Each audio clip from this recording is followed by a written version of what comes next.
So for my video this week, I was just going to touch on something that I found really interesting that we talked about in class, which was the concept of how do you relate to something, and how do you relate to reality? And I found this concept really interesting because of the question that do you relate to something because it is there and you choose to relate to it because it's already there, or do you relate to it because it's actually true?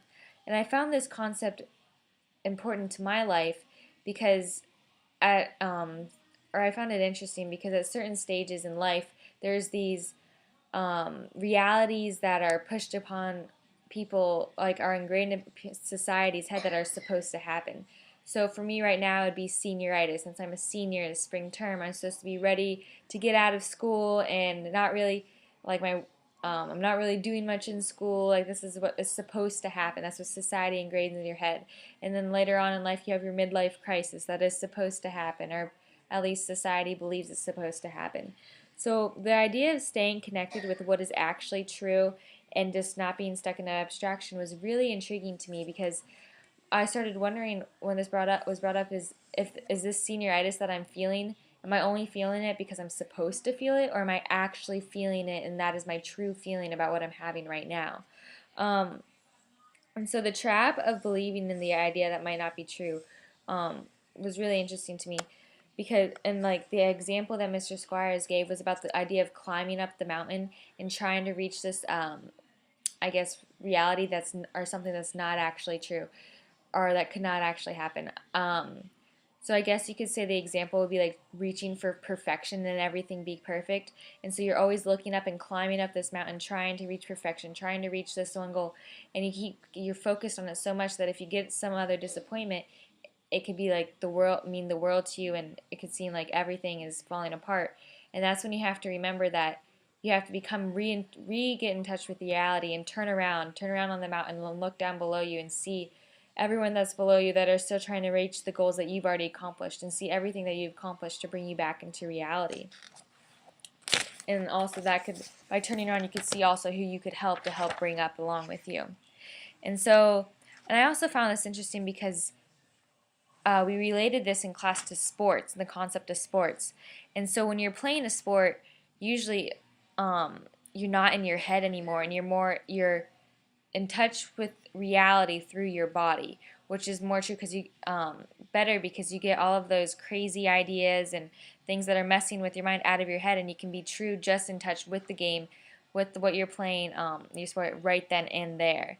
So you're not playing with your idea anymore, that but you're playing with what's actually occurring. So I found that really interesting. For me, gymnastics wise, that my gymnastics routines, of course, I know exactly what I'm supposed to do, and I know how I'm supposed to point my toes, where I'm supposed to straighten my legs, when I'm supposed to jump, when I'm supposed to do this. And so my idea is always there, but when I'm actually doing the routine, it's not going to be the same every single time, and that's when my body is in touch with the actual reality of what is going on. Um, and the last thing that I found really interesting was how what keeps you away from being in touch with reality and what is actually true is your ego, because your ego is the mode of judgment that is not in accord with what is natural. So all the stories that are building up your ego box is keeping you from seeing what is true. And so the idea that kind of got me thinking was when Mr. Squire said, once you hear a story, you're supposed to let it go. And I found that kind of strange at first, but it makes sense, because when you this is because when you hear a story and you put that in your mind of that is the truth, that is what is always true, then you don't realize that as time goes on, things do change. And so if you stick with that story that you believe has been true for 10 years, you're not going to be, your perception of reality is changing. So I just found that interesting. So it's kind of hard to I know it will be hard to hear a story, and that will make an impact, that it makes an impact on your life, and be able to just let it go right away. But being able to accomplish such a goal of letting it go will, in the long run, make it easier to stay in touch with reality, and um, you relate to something that is actually true instead of what you're supposed to relate to, or what you believe is true, but you don't really know if it's true. So that's basically what I found interesting in From Cross this week, and hope you enjoyed. Thanks.